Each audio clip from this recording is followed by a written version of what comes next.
Bismillahirrahmanirrahim. Assalamualaikum warahmatullahi wabarakatuh. Alhamdulillahi rabbil alamin.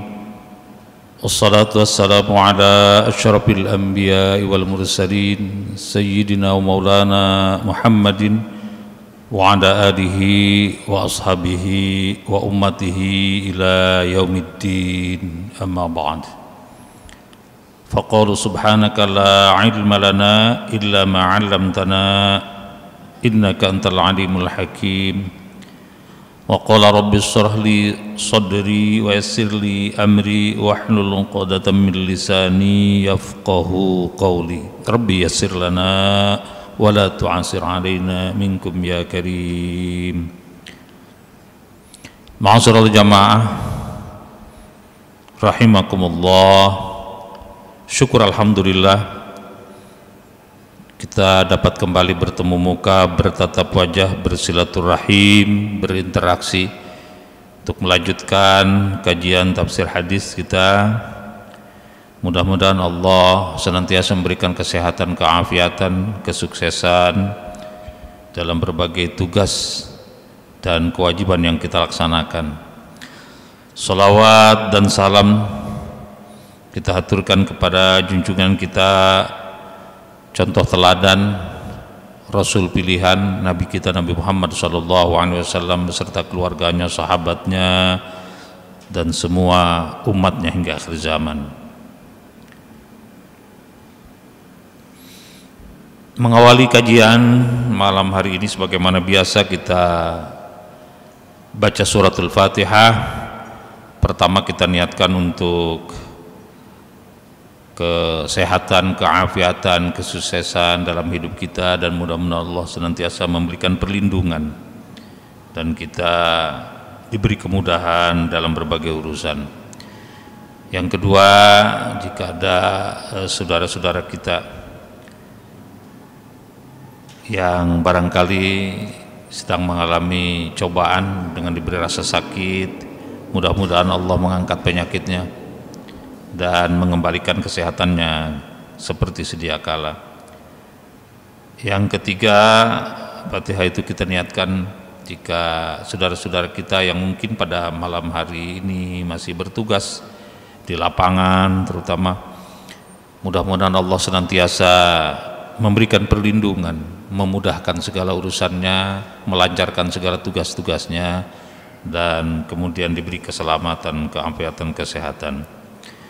Yang keempat, Fatihah itu kita niatkan kita mendapatkan info dari berbagai media, dari berita dari berbagai belahan dunia bahwa banyak saudara-saudara kita yang mengalami musibah, mengalami cobaan, mengalami gempuran, himpitan, bahkan perang. Mudah-mudahan segera kepada mereka diberikan kesabaran, ketabahan, kekuatan, kemampuan untuk keluar dari krisis, dan sekaligus Allah memberikan kedamaian, perdamaian, dan juga ketentraman di dalam hidupnya. Ala kulli niyatin shadihah wila hadratin Nabi Mustafa Rasulullah sallallahu alaihi wasallam. Al-Fatihah. A'udzubillahi minasyaitonir rajim. Bismillahirrahmanirrahim. Alhamdulillahi rabbil alamin. Arrahmanir rahim. Maliki yaumiddin. Iyyaka na'budu wa iyyaka nasta'in. Ihdinas siratal mustaqim. Siratal ladzina an'amta 'alaihim ghairil maghdubi 'alaihim waladdallin. Rabbana ighfir lana wa liwalidayna.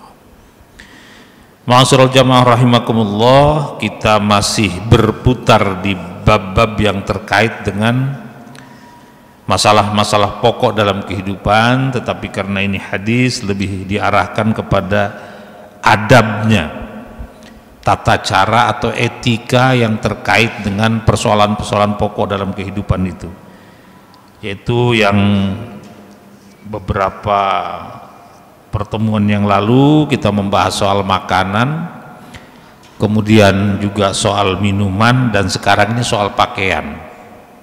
Bahkan tersinggung di beberapa keterangan, bahkan Al-Quran itu soal perumahan juga. Jadi rupanya persoalan-persoalan pokok dalam kehidupan ini pangkalnya atau yang utama itu memang terkait dengan persoalan-persoalan hajat hidup yang paling pokok, yang disebut dengan kebutuhan pokok itu makan, minum, pakaian, dan perumahan gitu ya. Kalau teks-teks Al-Quran juga kita buka, itu terkait dengan bagaimana kita di situ Allah menyediakan fasilitas ya, rumah, baik gunung-gunung yang dipahat gitu menjadi hunian-hunian eksklusif, atau di datarannya dibuat rumah-rumah, sampai disebutkan rumah-rumah yang ringan yang dibawa untuk dalam perjalanan, yaitu rumah-rumah berupa kemah, tenda begitu ya, yang terbuat dari kulit binatang, yang terbuat dari kain, kalau sekarang itu dari kulit kayu begitu ya, yang diolah kemudian menjadi benang, menjadi pintal, menjadi kain, dan seterusnya. Nah itu juga diuraikan ternyata oleh Al-Quran maupun oleh hadis, dan begitu banyak hadis yang menguraikan ini. Jadi dengan kata lain kita bisa mengatakan betapa pentingnya kehidupan terkait dengan makanan, minuman, pakaian maupun tempat tinggal gitu ya. Di beberapa hadis begitu. Pada pertemuan-pertemuan yang lalu, kita bahkan diingatkan oleh Allah di teks-teks Al-Quran itu ada kulu mimma fil ardi halalan thayyibah, kita disuruh makan yang halal dan baik. Itu halal saja tidak cukup, ternyata harus baik, karena banyak orang sakit gara-gara salah makan aja sakit, apalagi kalau memakan makanan yang salah. Itu mungkin penyakitnya bukan saja bersifat fisik, tetapi juga penyakitnya adalah sampai kepada ke akhirat, karena boleh jadi makanan yang salah itu adalah makanan yang halal tapi diperolehnya secara salah, atau makanan itu secara zatnya jelas tidak halal atau haram gitu ya. Nah, itu penyakitnya dibalas di akhirat itu ya, tentu dengan makanan-makanan yang haram seperti itu. Di dunianya pasti ada dampaknya, di akhiratnya lebih-lebih lagi. Kemudian juga minuman demikian, minuman itu juga ya, kalau salah minum, kebanyakan minum atau minum-minuman yang salah ya tentu ada dampaknya. Tapi dalam agama kita diajarkan oleh Nabi bahwa kita makan sepertiga isi perut itu, minum sepertiganya, dan sepertiganya lagi untuk nafas. Bahkan di dalam sabda Nabi yang terkenal yang hampir setiap saat dalam pertemuan-pertemuan ini selalu saya ungkap, bahwa nahnu qaumun la na'kulu hatta nashba'a wa iza akala la nashba' hatta najua. Maaf, jadi nahnu qaumun la na'kulu hatta najua wa iza akala la nashba'. Kita ini, kata Nabi SAW, qaumun, satu kaum, satu entitas, maksudnya muslim, mukmin, la na'kulu, tidak makan, hatta najua, hingga kita lapar. Jadi kalau lapar baru makan, kalau enggak lapar ya jangan makan gitu. Wa iza akala, dan apabila makan, la nasba', ya la nasba'u sebetulnya.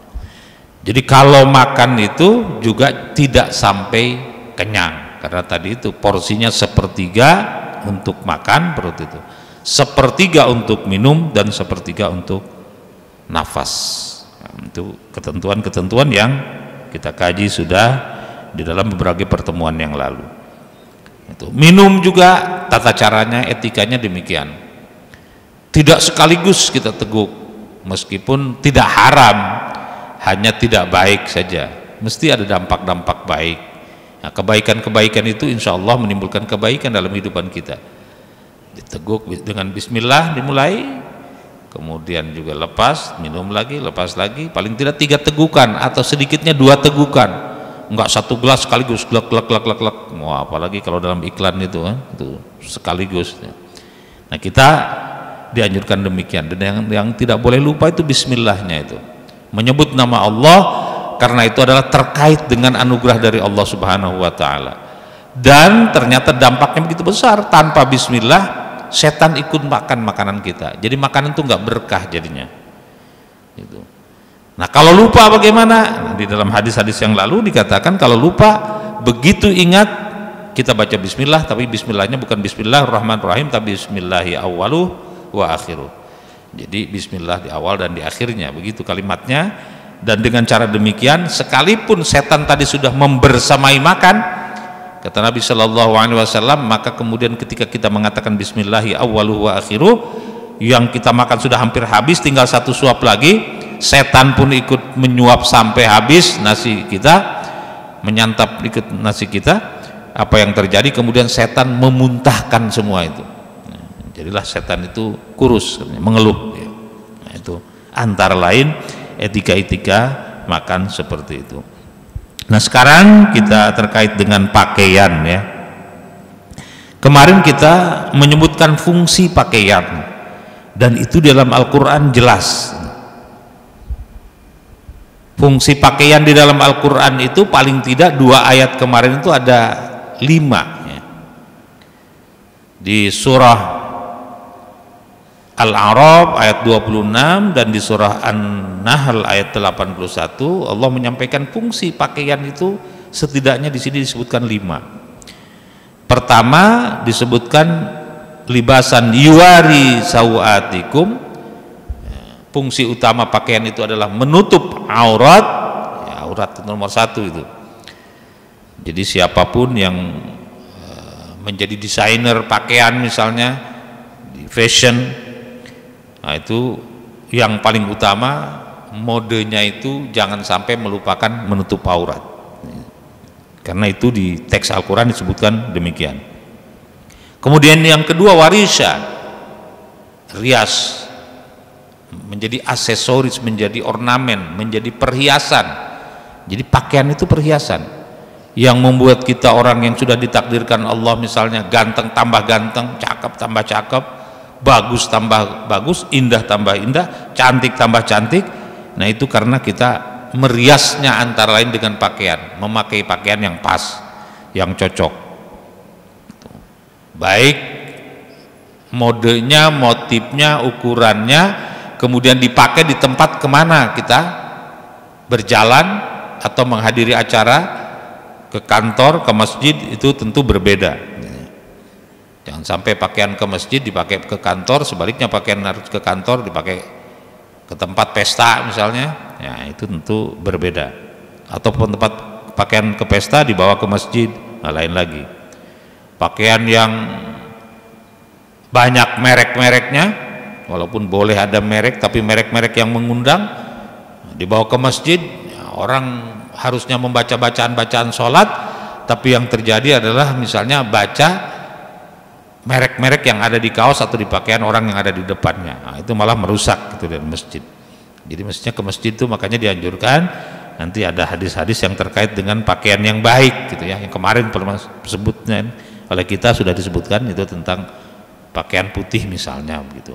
Karena polos jadi tambah khusyuan. Karena pakaian itu juga putih itu bersih. Kalau kelihatan bersih, kalau ada kotoran juga kelihatan.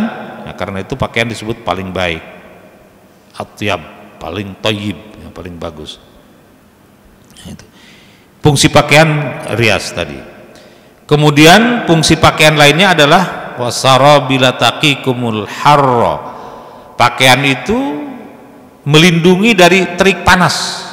Dan di dalam teksnya mufassir hadis ini atau Al-Quran itu ya disebutkan antara lain juga bukan al-har tapi juga dingin, al-barad.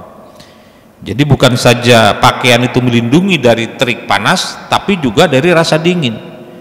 Karena itu maka kemudian manusia berkreasi menciptakan pakaian-pakaian dari bulu domba misalnya atau binatang-binatang yang buat hangat. Bahkan ada yang dari kulit macan gitu ya. Di Afrika kita lihat itu ya itu memang ajaib gitu. Kenapa ajaib? Dulu ada Teman saya itu Elias Pikal, almarhum belum lama, 2 tahun yang lalu meninggal. Pelatihnya Elias Pikal. Dia di musim salju diundang untuk eksibisi tinju di Rusia. Sedang musim luar biasa dinginnya. Sampai kalau tidak salah itu hampir belasan derajat di bawah nol gitu. Keluar saja udah nggak kuat, gemeteran. Minum kopi lupa katanya di pinggir jendela, begitu nyeduh kopi panas, gelasnya langsung retak, pecah. Begitu dibuka jendela pecah, saking dinginnya suasana. Tapi salah satu anak buahnya yang dibawa itu pakai kulit macan sedikit. Orang bingung semua, dia telanjang nggak apa-apa gitu. Tapi itu saya bilang ada magicnya kalau itu. Kalau enggak kan dipakai mestinya itu baru hangat. Kalau itu sedikit saja ditaruh di celananya, tapi heran orang sana itu. Orang Indonesia mestinya jangankan bertanding, mau keluar saja udah nggak mampu. Ini bertanding dan menang gitu. Nah, kenapa ditanya sama Khairus itu, Khairus Sahel, kenapa kamu Ki namanya? Saya punya ini katanya Bung. Dibuka, oh itu ada kulit macan, luar biasa rupanya. Jadi fungsi-fungsi hal-hal seperti itu memang dalam Islam itu juga berkembang. Kesannya mistik tetapi berkembang. Misalnya zaman dulu, bahkan mungkin saya nggak tahu kalau sekarang ya, dulu itu para raja kalau di Mekah mau ganti kiswah Ka'bah itu raja-raja itu minta gitu. Antara lain katanya dipakai untuk obat. Atau kalau kita baca keterangan Abdullah bin Ahmad bin Hambal, putranya Imam Hambali gitu, suka nanya kepada ayahnya, ayah kenapa itu rambut kalau ayah kurang sehat itu dimasukkan ke dalam air hangat kemudian diminum? Oh ini ini rambut Nabi gitu. Jadi rambut Nabi oleh Imam Ahmad bin Hambal dipakai untuk minuman dalam rangka menyembuhkan penyakit. Nah tanya ayah itu dari siapa ilmu ini? Dari Imam Syafi'i katanya gitu. Jadi begitu. Atau kalau kita baca tafsir At-Tabari misalnya itu Hawari, apa namanya Hawari, ada satu kaum di zaman Nabi itu satu suku gitu ya, yang kalau berperang berani sekali. Nabi senang betul. Kemudian ditanya, kenapa anda berani? Oh ya Rasul, saya nyimpan rambut engkau dalam dompet saya.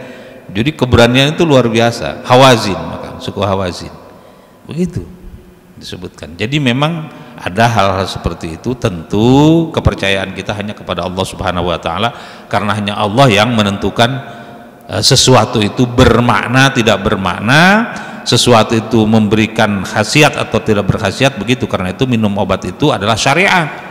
Sementara Asy-Syafi yang Maha Penyembuh tetap Allah Subhanahu wa taala. Dari manapun obat itu adalah syariat. Ya, hanya kita disuruh berobat kata Nabi dengan obat yang cocok, yang sesuai itu ya. Nah, memang kalau obat kalau Nabi mengatakan misalnya zam-zam 5 syuribalah, zam-zam itu tergantung daripada air zam-zam itu niatnya kita. Jadi ada seorang teman dulu waktu haji kunci nggak tahu di mana, pusing dia cari, sudahlah bismillah aja. Itu kan ada hadis Nabi, zam-zam 5 syuribalah, kata Nabi air zam-zam itu diminum lalu sambil niatnya untuk apa? Nah, dia niatnya itu pengen ketemu kunci, diminum kelihatan katanya, kunci ada di situ, lupa itu jatuh, benda baru ingat, dicari betul masih ada. Ya wallahu alam. Tapi hal-hal seperti itu bagi masyarakat kita kan seperti demikian juga terjadi. Ya katakanlah di Surabaya seorang yang namanya Harun bisa menghajar Jenderal Malabi dengan cara menghancurkan jembatan, kemudian sama-sama roboh gitu, sama-sama jatuh dan mati Malabi maupun Harun itu ketika peristiwa 10 November Surabaya. Jadi dengan apa? Dengan bom. Nggak punya bom, ya hanya tangan aja dipukulkan ke ke jembatan merah, sehingga Jenderal Malabi yang datang ke situ jatuh, dia pun jatuh, sama-sama jatuh. Ya Harun jatuh, Malabi jatuh. Itu contohnya. Jadi banyak kasus-kasus itulah yang kalau di dalam istilah jihad itu namanya istishhadiyah, mencari syahid. Itu Seperti dalam pertempuran itu dia maju ke medan perang dengan mengorbankan diri dan supaya korban musuh lebih banyak lagi. Itu istishhadiyah. Tapi itu hanya boleh menurut para ulama dalam keadaan 3 hal itu.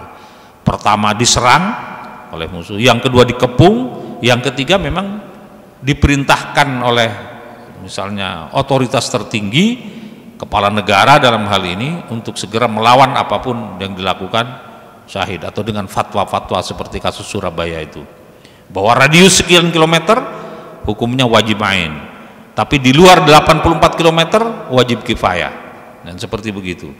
Jadi siapapun yang mati di tengah pertempuran di radius 84 kilometer itu menjadi syahid, dan di luar itu pun kalau dia datang ke tempat itu yang hukumnya fardu kifayah, datang niatnya ya syahid juga gitu. Nah, kita lanjut ke tadi yang kok bicara pakaian ya, bicara pakaian al-har ya. Kemudian ada yang kedua melindungi dari yang dingin gitu ya. Jadi yang keberapa itu fungsinya? Pertama adalah menutup aurat, yang kedua hiasan, yang ketiga adalah melindungi tubuh ya, baik dari panas maupun dari dingin, dan yang keempat itu melindungi tubuh juga dari senjata. Wataqikum apa itu? Ba'sakum. Jadi melindungi tubuh dari senjata, karena itu dalam konteks perang ini. Jadi pakaian yang dipakai adalah pakaian perang gitu.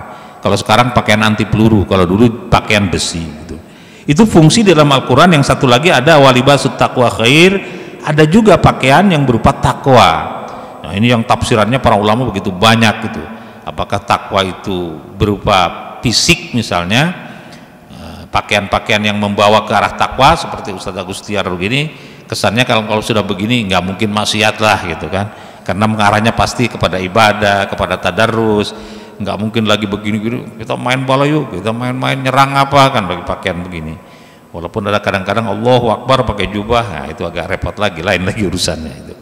Nah itu antara fungsi pakaian kemarin, dan kita juga sudah menyampaikan beberapa hadis bahwa Nabi bersabda kemarin itu ilbasu min siyabikum.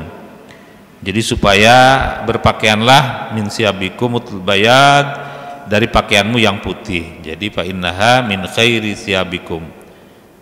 Jadi karena pakaian putih itu disebut dengan pakaian yang terbaik, yang bagus. Jadi alasannya karena pakaian putih itu membuat konsentrasi dan sebagainya,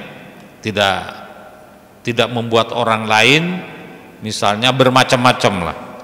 Lain dengan yang berwarna-warni, memang ya ada pujian, ada celaan, ada macam-macam. Kadang-kadang terlalu menyala pakaiannya, kata orang seronok sekali dan sebagainya. Seronok bahasa kita jelek ya. Kalau bahasa Malaysia seronok itu baik, seronok itu apa? Gembira. Nah, kalau bahasa Malaysia saya dikatakan seronok sekali, saya bingung gitu. Saya tanya, seronok itu maksudnya gembira sekali. Kalau ke Malaysia disebut mereka mengatakan seronok itu baik sebenarnya. Kalau kita kan seronok itu nggak baik.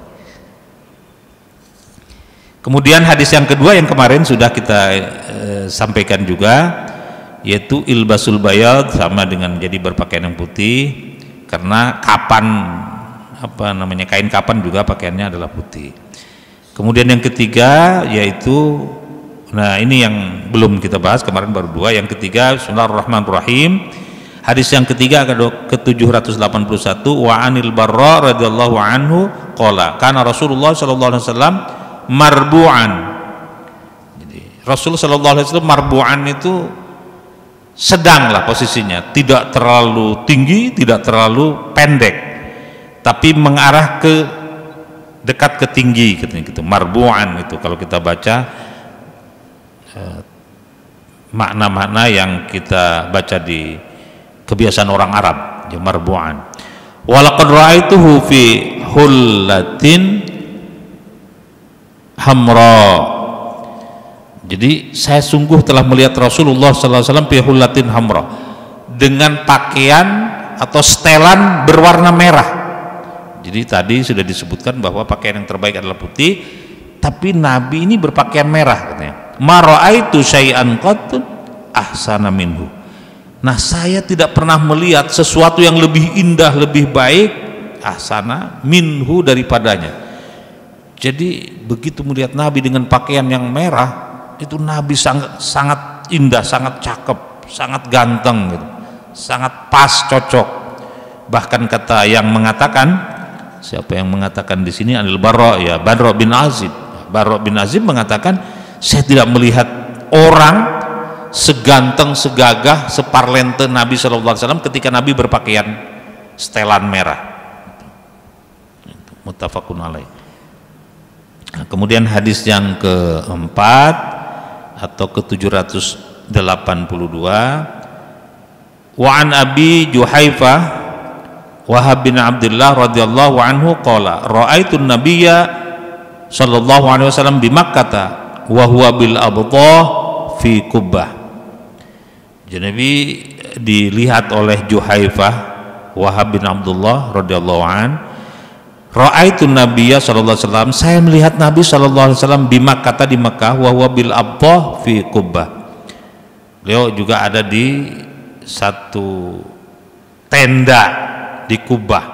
Di dalam teks-teks hadis lebih populer dengan istilah Jabal Qubais. Jabal Qubais itu sekarang nggak ada, jadi istana raja sih ya. Kalau dulu Jabal Qubais itu paling terkenal. Para ulama-ulama dunia, para ahli sufi itu zaman dahulu kala itu mengajar di situ. Tapi sekarang sudah nggak ada. Dan itu sebagai, menurut penelitian, tanah pertama yang muncul di muka bumi. Jadi karena teks hadis yang diriwayatkan oleh Ibnu Abbas bahwa bumi dalam satu masa kan itu hanya air isinya, tidak ada apa-apa, itu hanya air saja.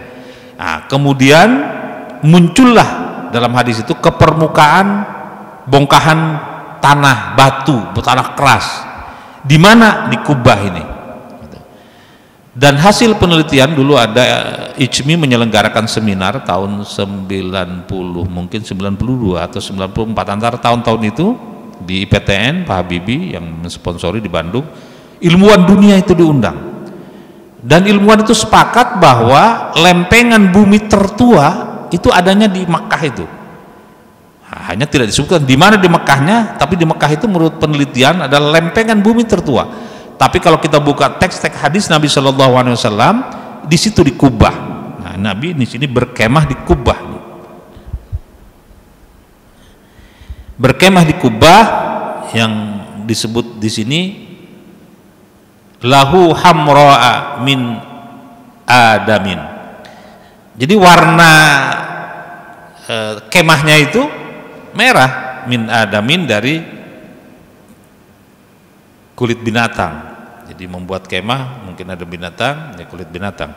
Kita kadang-kadang bertanya sebetulnya kalau ke Timur Tengah itu atau ke pasar-pasar tradisional, misalnya kan kota Doha itu begitu indah, begitu mewah, luar biasa, Qatar itu.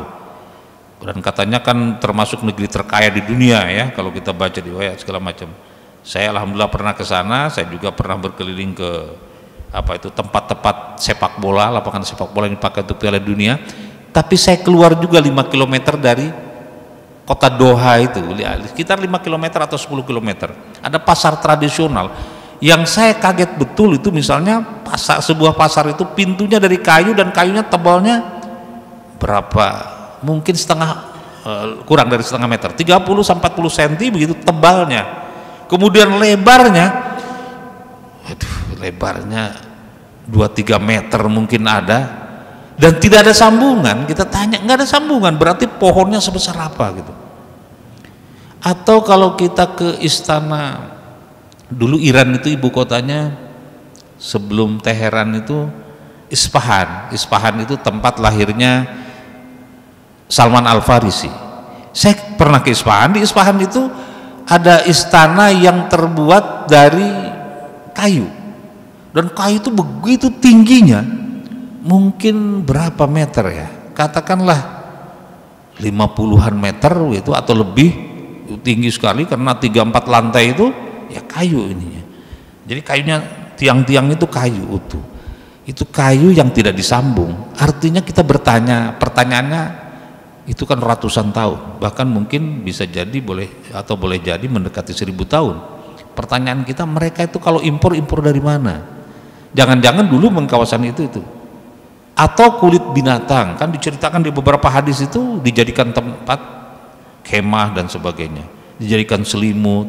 Berarti kan banyak binatang-binatang besar gitu. Nah, di kawasan yang sekarang kelihatan gurun. Apakah dulu itu memang tetap gurun atau dulu itu ada misalnya pepohonan, wallahu alam. Tapi kalau kita bepergian, kita kadang-kadang bertanya-tanya juga. Misalnya gambar-gambar di Timur Tengah itu lebih banyak berbau macan, singa begitu ya, binatang-binatang seperti itu gitu. Nah, di sini Nabi Shallallahu Alaihi Wasallam berkemah atau bertempat di satu kemah. Nah, kemahnya ini terbuat dari kulit hewan. Fa kharaja Bilal biwudu'in. Nah, Bilal keluar wudu ini dari kemah, berarti bersama Nabi nih kemahnya nih. Kalau lihat cerita ini, saya baca di teks tafsirnya di sini nggak disebutkan apakah satu tempat. Famin nadihin wa nailin. Fa kharaja Nabi sallallahu alaihi wasallam khullatun hamra. Ya, Nabi juga berpakaiannya merah juga itu. Khullatun hamra gitu. Sama. Jadi kemahnya juga merah, Nabi juga berpakaiannya merah. Ka'ani anzur ila bayadis safaihi. Jadi saya melihat kontras betul dengan putihnya betis beliau, tersingkap gitu. Jadi itu menggambarkan ini keistimewaan Nabi secara fisik dan pakaian di sini. Nah, ketika dikaitkan dengan fisik Nabi yang kulitnya putih bersih, terlihat sepintas betisnya itu kakinya. Oleh yang mengatakan ini Juhaifah namanya bin Wahab bin Abdullah, dia mengatakan luar biasa gitu.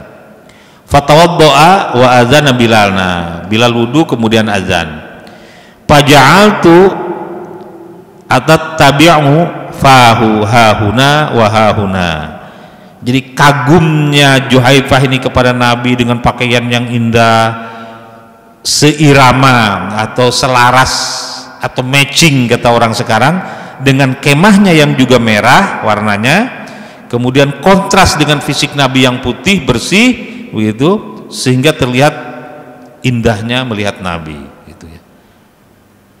Jadi gagahnya Nabi, indahnya melihat Nabi.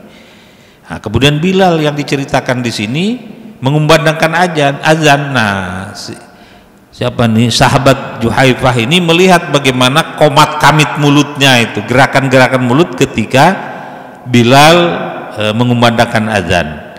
Yaqulu yaminan wa shimalan, hayya 'alas shalah, hayya 'alal falah.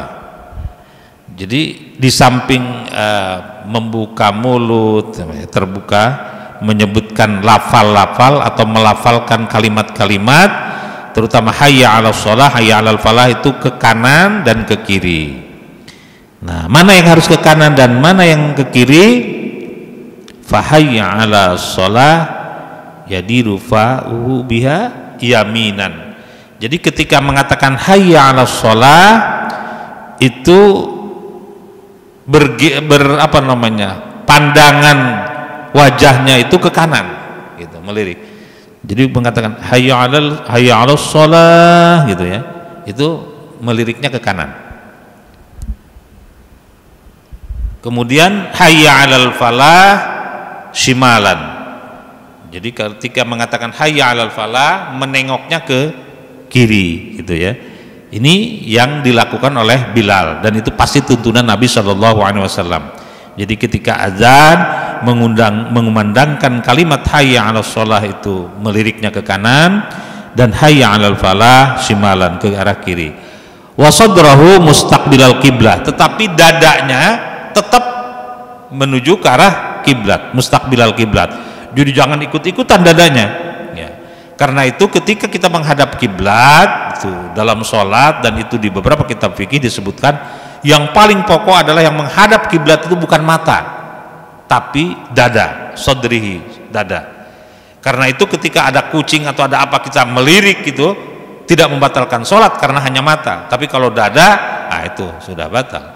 Jadi selama dada kita sodruhu itu ilal Ka'bah, ya, ke arah kiblat, tidak ada masalah, walaupun ada larak lirik sedikit gitu, melirik ya biasa saja gitu.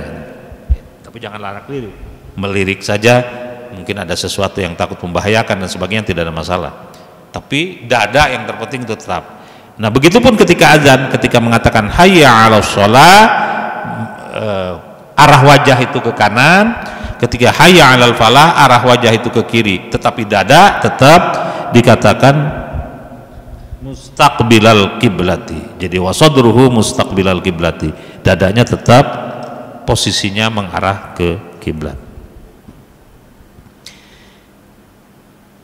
Masih ada waktu ya. Ini hayya 'alas shalah hayya 'alal falah, summa rukizat lahu anazatun fataqaddama fasalla yamurru baina yadayhi al-kalbu wal himaru la yumna'u, muttafaqun alaih. Jadi Nabi summa rukizat, menancapkan lahu anzahu. Jadi Nabi menancapkan tongkatnya gitu ya. Tak. Jadi dikasih, kalau zaman sekarang istilah apa? Kayak sutra gitu ya, dikasih posisi begitu di depan gitu. Karena kan di lapangan ya, di lapangan mesti jelas gitu, kasih. Kalau zaman sekarang modern lagi ya sajadah ini, dengan sajadah itu kan nggak usah pakai sutra lagi, sebetulnya itu batasnya orang sudah tahu, walaupun di beberapa masjid masih disiapkan juga sutra itu ya, apa namanya, pembatas itu, tiang atau apa ada juga. Oh ya, kita banyak juga itu ya. Ya sebetulnya dengan garis-garis ini sudah paham orang, karena ini sajadah itu sudah menunjukkan bahwa batasnya jelas gitu. Tetapi kemudian Nabi tancapkan itu tongkatnya, fasolla, dan sholat Nabi, yamurru baina yadayhi al-kalbu wal himar la yumna. Lewat itu anjing, himar gitu ya, lewat. Nabi nggak apa-apa, biarkan aja ya, di depan sholatnya ada yang lewat tuh, himar, anjing, nggak apa-apa ya, nggak ada yang nangkep, nggak ada yang apa ya, binatang lewat biar aja gitu ya gitu. Kalau manusia kan kadang kan dijaga, nggak boleh. Kenapa? Kasihan ya, dia berdosa, karena itu kan orang berhadapan dengan Allah, kemudian orang mengganggu lewat itu bukan mengganggu orang sholat sebetulnya, tapi dia mengganggu konsentrasi dan sedang audiensinya antara manusia itu dengan Allah Subhanahu wa ta'ala. Dan karena itu di bab yang pernah kita lewat di dalam satu hadis, ketika seseorang itu ingin meludah atau membuang sesuatu, itu tidak boleh dibuang ke depan itu ya. Kenapa? Itu lebih baik, di dalam teks-teks hadis itu, apapun kotoran dari hidung, dari mulut yang keluar ketika sholat atau di saat situasi akan sholat, itu tidak boleh dibuang ke depan. Misalnya aduh, itu ada yang terselip satu ya, sebutir nasi yang sudah potong kita tumpahkan ke depan, itu tidak boleh kan. Lebih baik itu dipakai sapu tangan ya, pakai tisu sekarang, dimasukin kantong. Nah, dulu kan begitu teksnya. Jadi jangan sampai dibuang ke depan, karena itu kita sedang berhadapan dengan Allah Subhanahu wa ta'ala, hakikatnya begitu. Dan manusia lewat juga kan nggak boleh. Tapi kalau binatang ya sudah urusan binatang gitu, dia nggak berdosa kan binatang gitu ya. Karena di sini Nabi SAW membiarkan lewatnya al-kalbu wal himar, jadi anjing dan himar itu lewat, la yumna'u, nggak dicegah oleh Nabi SAW. Muttafaqun alaih. Hadis ini diriwayatkan secara sepakat oleh Imam Bukhari dan Imam Muslim. Hadis kelima atau ke 783 di bab ini, wa an Abi Rimsah Rifa'ah At-Taimi radhiyallahu anhu qala. Walaupun namanya Rimsah ini dan Rifa'ah juga namanya, itu dia bukan perempuan ini. Oke, tak marbutoh tapi bukan perempuan, karena radhiyallahu anhu. Ra'aitu Rasulullah sallallahu alaihi wasallam wa alaihi sauban akhbarani. Jadi Nabi sallallahu alaihi wasallam yang dilihat oleh Abu Rimsah itu atau Rifa'ah At-Taimi itu pakaiannya khadar. Apa itu? Khadar, biru. Jadi pakaian biru. Karena itu meskipun Nabi sallallahu alaihi wasallam menyampaikan bahwa pakaian terbaik adalah putih, tapi Nabi sendiri berpakaian tadi itu merah. Di sini Nabi disebutkan oleh sahabat Nabi sallallahu alaihi wasallam pakaiannya biru gitu ya. Jadi artinya mau pakaian apa saja silahkan.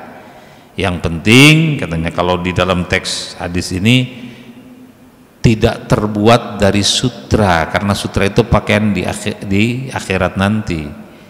Itu kita tidak boleh laki-laki, perempuan silakan, laki-laki dilarang oleh Nabi gitu. Tetapi dari wall silahkan, padahal wall juga mahal itu. Kalau kita beli yang wall ini yang bagus berapa? Ya semeter 3 juta kan ya, semeter 3 juta. Jadi kalau kita bikin jas ya paling tidak ukurannya 3 meter, bahannya sudah 9 juta. Kalau ngejahitnya 5 juta ya kira-kira 15 juta. Itu masih dianggap zaman sekarang ini standar. Para pejabat ya pakainya yang begitu. Pakai minyak wangi juga kan ya, kalau kita tanya berapa sih ini yang dibeli Pak Anu itu gitu. Saya suka iseng begitu kalau jalan gitu di luar saya lihat ini sekali bagus sekali itu, baunya juga enak sekali ya, begitu yang duluan dari kita itu jalan kita tanya berapa yang dibeli bos saya itu gitu misalnya begitu. Nah, dia bilang yang ini yang 70 juta minyak wangi 70 juta gitu. Yang ini pakaiannya itu mereknya ini saya sebut aja lah, bukan ini Brioni misalnya. Ini jaket berapa Brioni? Ya ini ya, kalau di sini kalau tidak salah sekitar 76 juta lah di Sogo itu jaket biasa gitu. Saya pernah mau dibeli oleh orang, dibelikan itu enggak jadi, saya balikin lagi, mohon maaf nggak bisa pakai saya gitu. Nggak bisa pakai di mana nanti mau dipakai sayang gitu. Mendingan dikasih uangnya saja daripada harga jaket merek Brioni boleh dicek sekarang mungkin udah naik itu waktu itu 76 juta. Saya pikir ini luar biasa, tapi kita dilarang memakai pakaian sutra. Kalau kita taat kepada Nabi, kita ikuti, insya Allah dapat pahala, itu aja. Nah kalau tidak taat ya ini ada helahnya biasanya orang itu. Saat kan boleh dicampur kan boleh, kalau dicampur boleh, dicampur kan pakai kancingnya bukan sutra katanya gitu ya, ininya dan seterusnya. Jadi udah waktu ya. Jadi seperti itu. Mudah-mudahan kita lanjutkan di pertemuan yang akan datang. Mohon maaf keburu habis waktunya. Wa'alaikum minkum. Assalamualaikum warahmatullahi wabarakatuh. Subhanakallah.